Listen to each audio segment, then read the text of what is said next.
A graça e a paz, que Deus abençoe mais uma vez a sua vida, mais uma vez com você aqui nessa noite, para compartilhar a palavra do Senhor.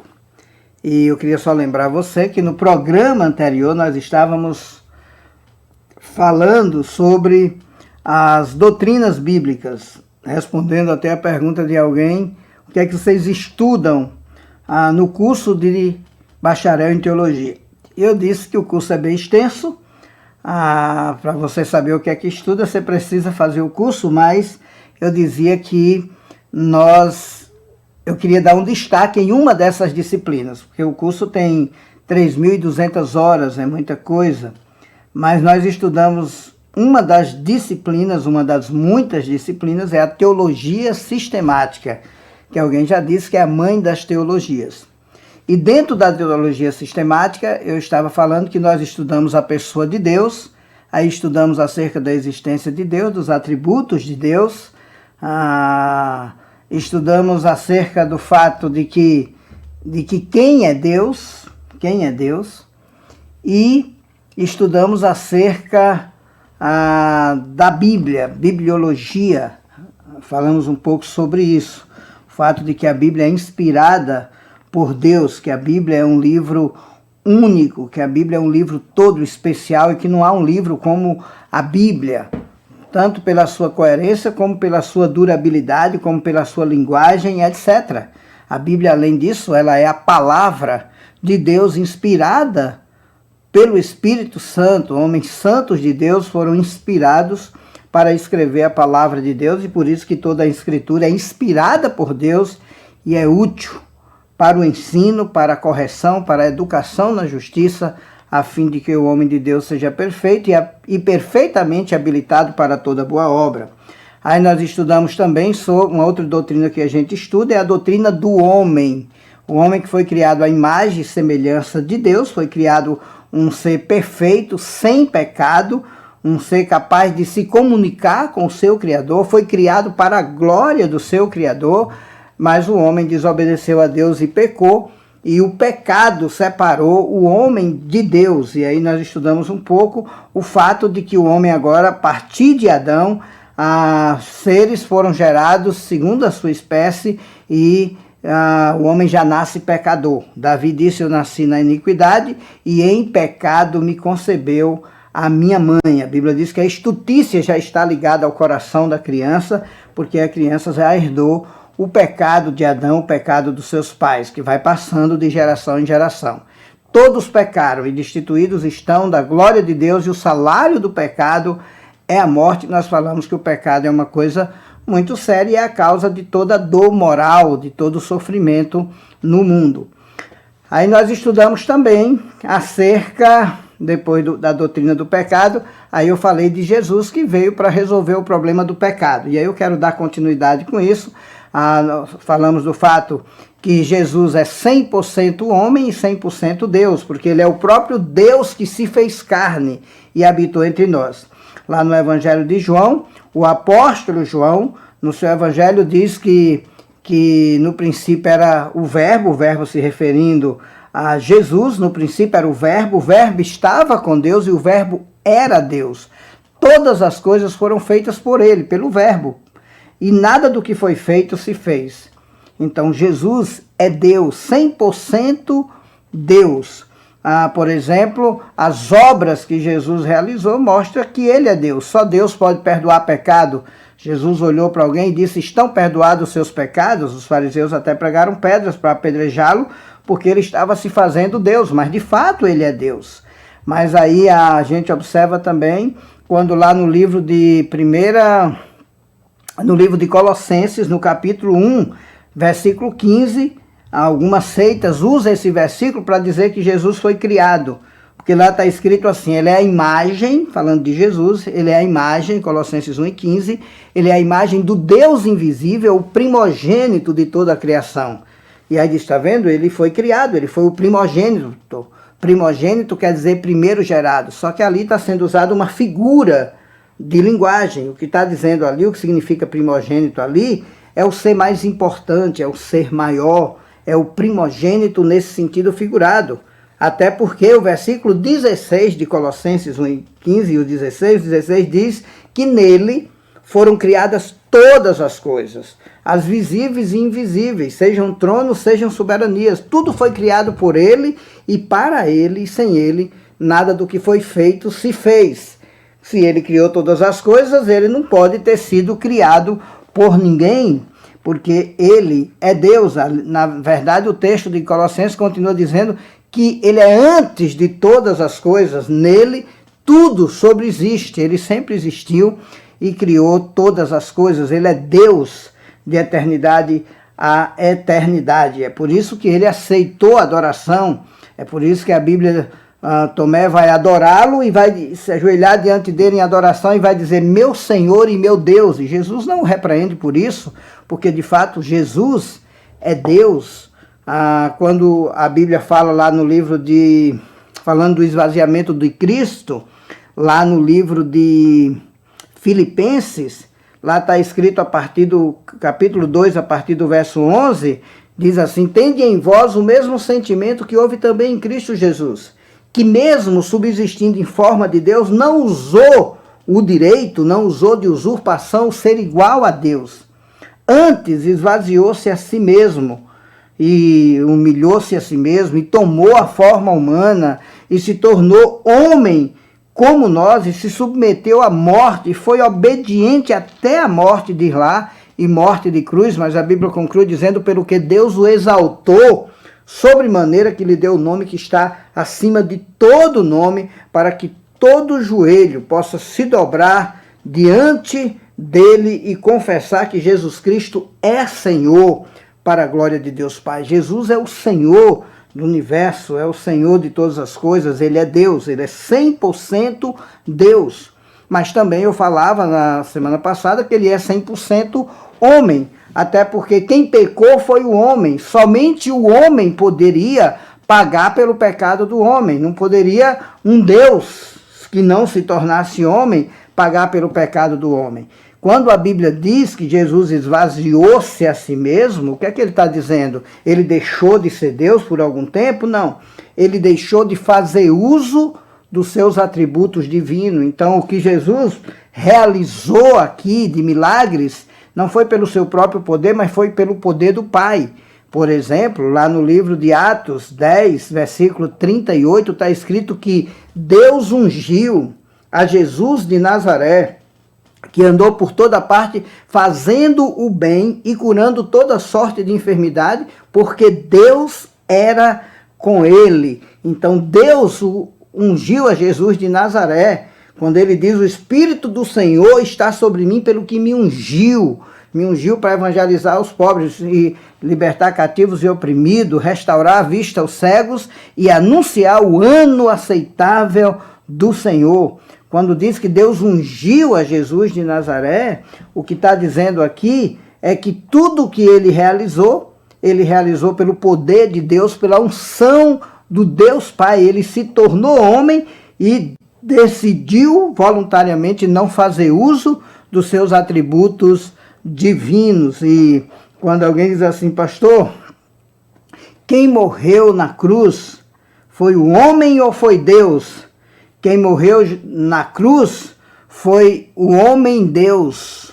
Não dá para separar os dois. Na verdade, na nossa mente não dá para entender muito o que aconteceu ali, mas o que nós entendemos pela revelação de Deus é que Deus se fez carne, habitou entre nós, entregou sua vida por nós e nos substituiu. Aquela morte foi substitutiva. Ele morreu no meu lugar, no seu lugar, para pagar os nossos pecados. Estudamos então sobre isso na teologia. Isso aqui que eu estou falando é 1%, ou talvez até menos do que nós estudamos na teologia sistemática a respeito da figura de Jesus.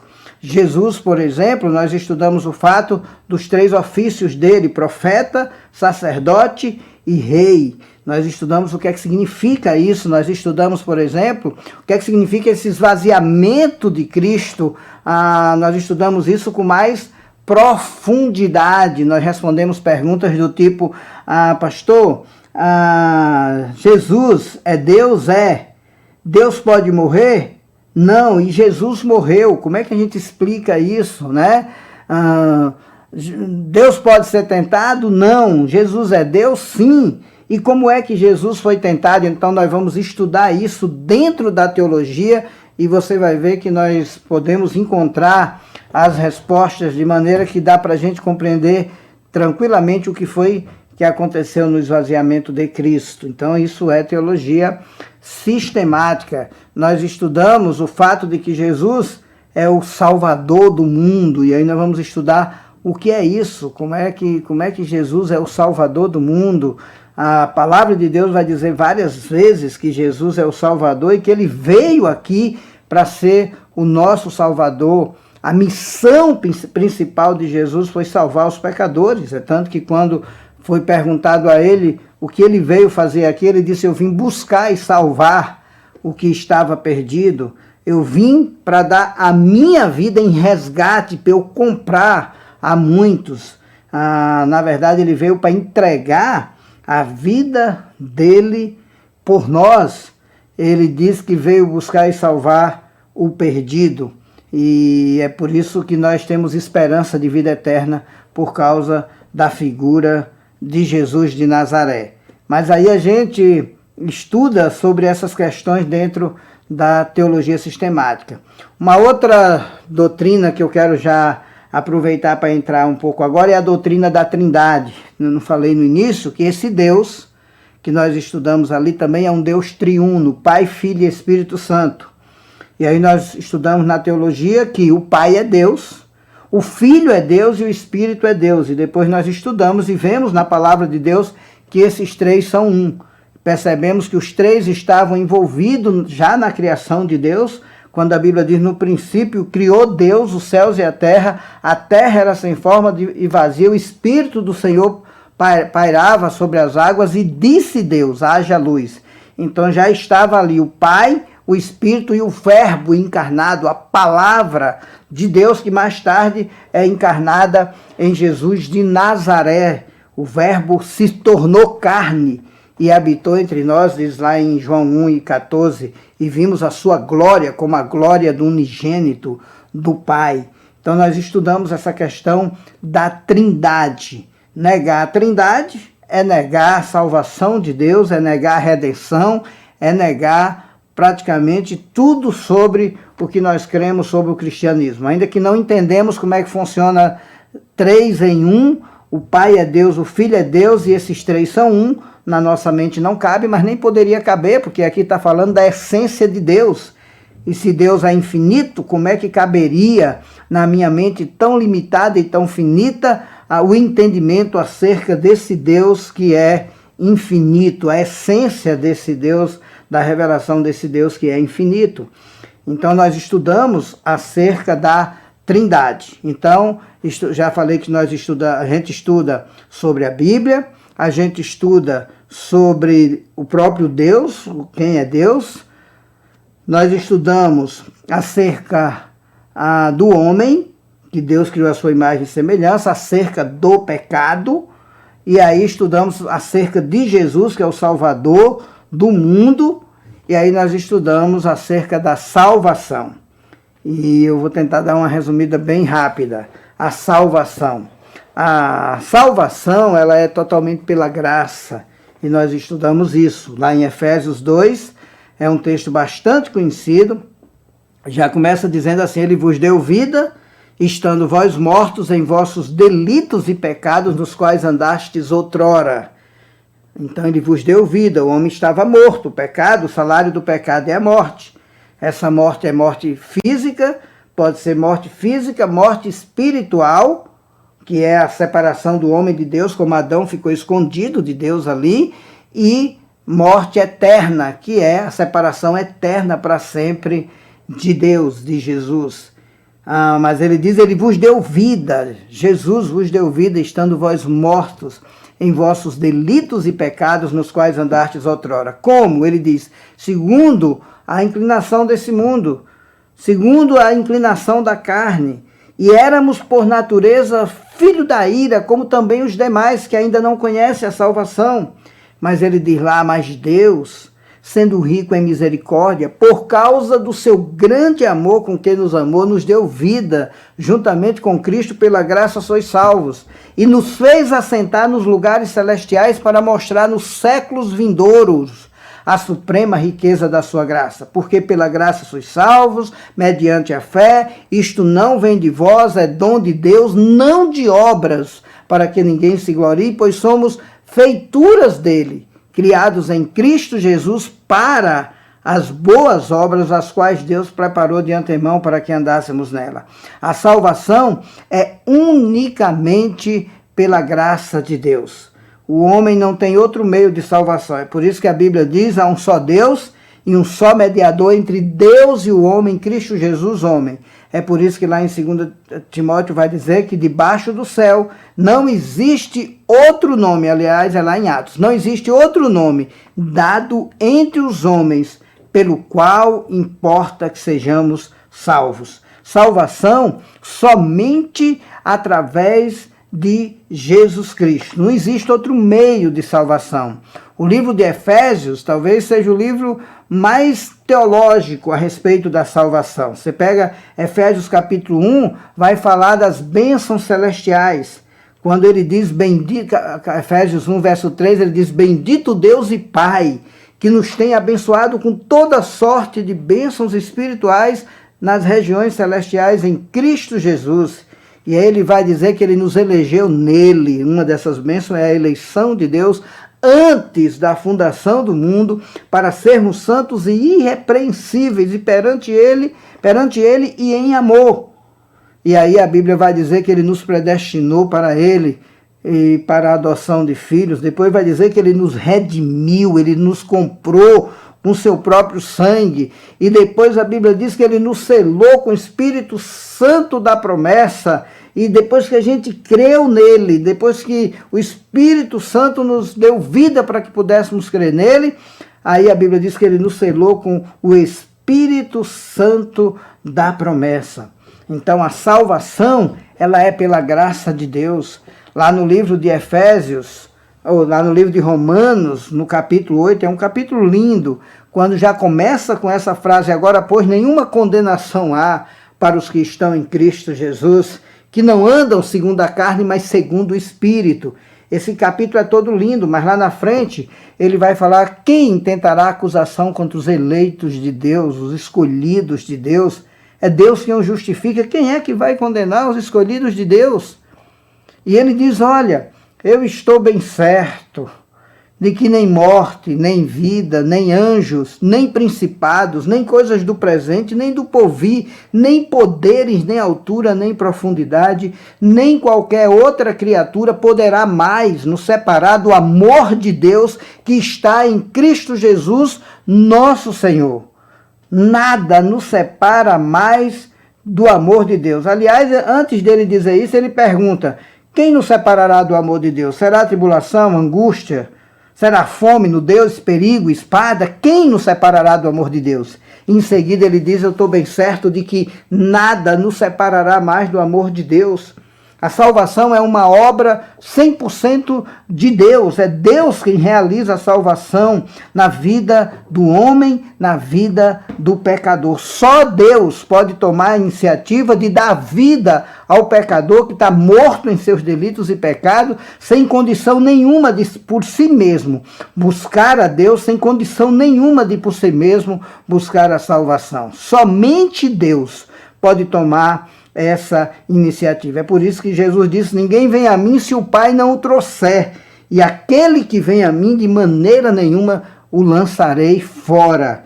É por isso que a palavra de Deus é muito clara em dizer isso. Lá no capítulo 15 de João, no verso 16, ele diz: não fostes vós quem me escolhestes a mim, pelo contrário, eu vos escolhi a vós e vos designei para que vades e deis fruto, e o vosso fruto permaneça. Eu escolhi vocês, eu designei vocês para que vades e deis frutos. Ainda no capítulo 8 de Romanos, eu não citei continuando aquele texto, mas ele vai dizer assim, falando dessa escolha de Deus, ele diz: olha, os que de antemão conheceu também os predestinou para ser conforme a imagem do seu Filho. E aos que predestinou, a estes também chamou. E aos que chamou, a esses também justificou. E aos que justificou, a esses também santificou. E aos que santificou, a esses também glorificou, para serem conforme a imagem do seu Filho. Entendemos e estudamos na teologia sistemática esses assuntos acerca da salvação. A salvação é uma obra 100% da graça de Deus na vida do pecador. Nós precisamos entender a salvação a partir das alianças de Deus. Deus havia feito uma aliança com o povo de Israel lá no Êxodo, capítulo 20, os 10 mandamentos. E naquela aliança que era condicional, ele disse: se o homem cumprir a parte dele, eu cumpro a minha. Só que o homem não cumpriu a parte dele. Quando Moisés desceu do monte, depois de ter aquela revelação, o povo já estava quebrando o primeiro mandamento e adorando um bezerro de ouro. E aí o Moisés jogou as tábuas da lei no chão, quebrou as tábuas da lei, porque não fazia sentido, a aliança foi quebrada, e ele na sua ira quebrou as tábuas da lei. A palavra de Deus diz que lá em Jeremias, no capítulo 31 e 31, ele diz: eis, o Senhor diz, eis que faço nova aliança com a casa de Israel, não como aquela que eu fiz quando eu tirei eles da terra do Egito, pois eles anularam a minha aliança, não obstante eu ter dado a minha aliança, eles anularam a minha aliança. Ele diz: eu vou fazer agora com eles uma aliança não como aquela que eu fiz, eu vou agora imprimir a minha palavra, não mais em tábuas de pedras, não mais em papel e tinta, com papel e tinta, mas eu vou imprimir as minhas palavras no seu coração, na mente e no coração do meu povo. Eu vou colocar o meu temor no coração do meu povo. Eu não vou esperar mais que me temam, porque eu estou vendo que não me temem. E se você olhar o que diz lá em Jeremias 32, 40, ele diz: eu farei com eles uma aliança eterna. Eterna quer dizer uma aliança sem fim, uma aliança de qualidade. Quando você ouvir qualquer coisa que é eterna, saiba que o homem não pode estar no meio disso, porque o homem é totalmente falho, finito e limitado, porque é humano, e assim é todos os homens. Para ser eterno tem que ser algo divino. É eterno porque a parte humana dessa aliança que precisa ser cumprida, Deus se fez carne na pessoa de Jesus Cristo e cumpriu tudo que estava prescrito na aliança. Ele foi obediente até o fim, cumpriu tudo que estava prescrito. É por isso que a aliança agora é eterna, porque a parte humana, que é a que a gente não poderia cumprir, Jesus veio e cumpriu por nós. E ele diz lá, Jeremias 32, 40, farei com eles uma aliança eterna, segundo a qual não lhes deixarei de fazer o bem. Segundo esta aliança, quem tiver nesta aliança, ele disse: eu vou fazer com que todas as coisas cooperem juntamente para o bem. E Romanos 8 e 28, ainda mais uma vez citando o capítulo 8, ele diz: todas as coisas cooperam conjuntamente para o bem. Para o bem de todos os homens? Não. Para o bem daqueles que amam a Deus, para o bem daqueles que são chamados segundo o seu propósito. Ele diz: farei com eles, vamos voltar, Jeremias 32, 40, farei com eles uma aliança eterna, segundo a qual não lhes deixarei de fazer o bem, porei o meu temor no seu coração para que nunca se apartem de mim. Para que nunca se apartem de mim. Primeiro eu quero destacar quando ele diz: eu porei o meu temor no seu coração. Nessa nova aliança, ele não vai esperar que você tema, porque você não teme. Ele diz: eu vou colocar o meu temor no coração daqueles que estão nessa aliança. É por isso que você diz: então o crente pode viver como bem quer. Não, quem pensa assim é porque não está nessa aliança. Quem está nessa aliança vai ter o temor de Deus no seu coração. Pode até cair, pode até pecar, pode até tropeçar, pode até se ralar, pode até se machucar, pode até se atolar no lamaçal, pode ser, mas ele não vai ficar ali porque de alguma forma esse homem, essa mulher tem o temor de Deus no coração porque está na aliança de Deus. Ele vai voltar como o filho pródigo voltou para casa, arrependido, quebrantado, receberá o abraço, o perdão, o aconchego, a celebração e vai participar da alegria de volta da casa do Pai. Jeremias 32, 40, farei com eles uma aliança eterna, segundo a qual não lhes deixarei de fazer o bem, porei o meu temor no seu coração, para que nunca se apartem de mim. E aqui, uma vez nessa aliança para sempre. Eu porei o temor no coração, não é se eles nunca se apartarem de mim, não tem condicional aqui, é para que eles nunca se apartem de mim. É como diz, aquele que perseverar até o fim, será salvo. O que ele está dizendo nesse versículo não é assim, aquele que é da minha aliança, que não perseverar, vai perder. Não, o que ele está dizendo é que quem está nessa aliança vai perseverar até o fim, porque está nessa aliança, e é esse que vai ser salvo. Todos que estão nessa aliança vai perseverar até o fim, porque quem faz perseverar até o fim é o próprio Deus. Quando a palavra de Deus diz que Deus é quem realiza em vós tanto o querer como realizar segundo a tua vontade. Interessante que antes disso ele diz, desenvolvei a vossa salvação com temor e com tremor. Mas aí ele faz questão de advertir, mas saiba que Deus é quem realiza em vós tanto o querer como realizar. É Deus que inclina o nosso coração para buscar a Deus, para querer Deus, para se afastar do pecado e buscar a luz de Deus.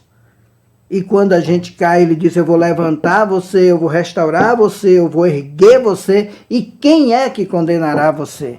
Querido, não tem coisa melhor do que a gente entender o plano de salvação de Deus. A salvação, ela é unicamente pelas obras. Uma vez salvo, salvo para sempre. Ou você é salvo ou você não é salvo. Ou você está nessa aliança de Deus ou você não está. E aí, os termos da salvação, não vou ter tempo de desenvolver com você, tudo isso nós estudamos na teologia sistemática. Como é que uma pessoa é salva? Primeiramente, ela reconhece os seus pecados, ela é movida pelo Espírito Santo, que é tocada pelo Espírito Santo, como aquele ladrão da cruz que estava blasfemando de Jesus, mas foi tocado por Deus e se arrependeu e creu em Jesus.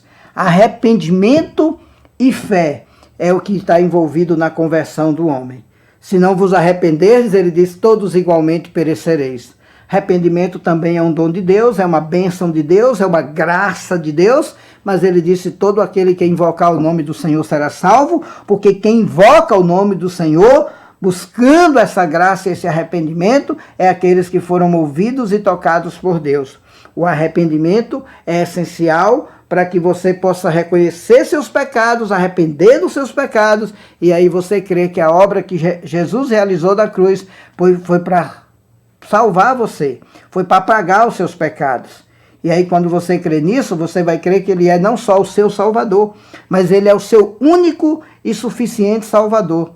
Não tem outro e você também não precisa de outro, ele é único e suficiente Salvador. Ele morreu para você, por você, ele morreu para te salvar. Mais de 300 vezes no Novo Testamento vai dizer que quem crê nele tem a vida eterna. Quem não crê já está condenado, mas quem crê será salvo. E a Bíblia vai mencionar claramente. É por isso que disse, com a tua boca confessares a Jesus como Senhor e em teu coração creres que Deus o ressuscitou dentre os mortos, será salvo. Que seu coração seja de Deus, que sua vida seja de Deus, porque a vida aqui é passageira, é temporária, na verdade aqui é só uma preparação para a eternidade. Não importa se você é rico, se você é pobre, se você tem muito dinheiro, se você é famoso, se você vem dessa ou daquela família, se você é religioso, se você frequenta igreja A ou igreja B, isso nem importa tanto.